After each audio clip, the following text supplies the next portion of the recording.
नमस्कार दोस्तों, daily news India 1.0 में आपका बहुत बहुत स्वागत है। राजीव प्रताप रूडी जो कि अभी कॉन्स्टिट्यूशन क्लब का जिन्होंने इलेक्शन जीता है, निशिकांत दुबे के ऊपर बड़ा अटैक किया।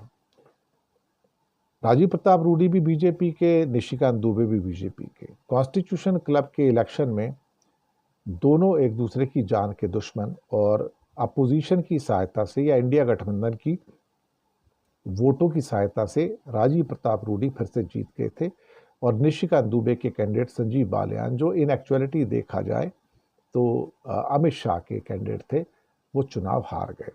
और ये चुनाव का हारना उनके लिए काटो तो खून नहीं।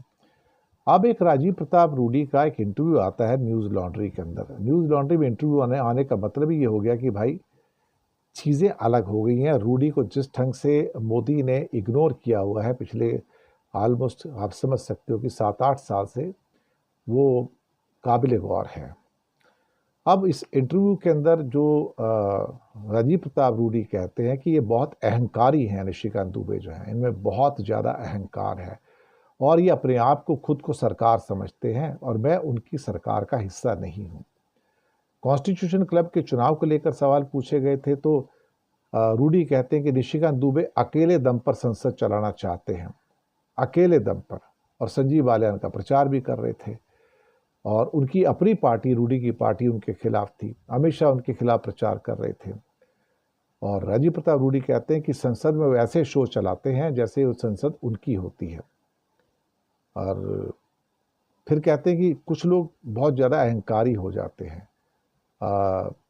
फिर एक जगह पे रूडी कहते हैं कि वे संसद में शो चलाते हैं, इस बात का दावा करते हैं कि जो कुछ हो मैं ही हूँ और संसद भी मैं ही हूँ।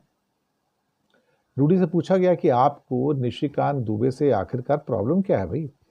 तो रूडी साहब कहते हैं कि उनकी समस्या ये है कि वो अपने आप पे एक सरकार है और मैं उनकी सरकार का हिस्सा नहीं हूँ।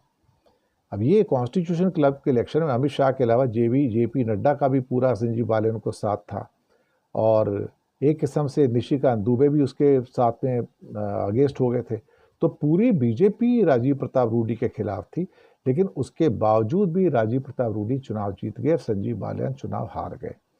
ये पर्सनली कहा जाए तो अमित शाह की भी डिफीट थी, ये पर्सनली कहा जाए तो नरेंद्र मोदी की भी डिफीट थी और ये पहली बार हमने देखा कि अमित शाह हारते हुए नजर आए अपने सामने किसी और के, और ये उसको अब मंजूर नहीं है। लेकिन राजीव प्रताप रूडी कहते हैं मैं तो भाई इंडिपेंडेंट हूँ, मैं किसी का गुलाम तो हूँ नहीं और मैं अपने मन से काम करता हूँ, अपनी कॉन्शियस से काम करता हूँ। वैसे जिनको नहीं पता तो मैं बता दूं कि राजीव प्रताप रूडी एक पायलट भी हैं, इंडिगो के अंदर पायलट हैं, कैप्टन हैं और विमान चलाते हैं भाई वो, और ऐसी बात नहीं है। तो बहुत काबिल व्यक्ति हैं और मेरा पर्सनल एक्सपीरियंस भी उनके साथ बड़ा सुखद रहा है एक्चुअली। शुक्रिया आपका।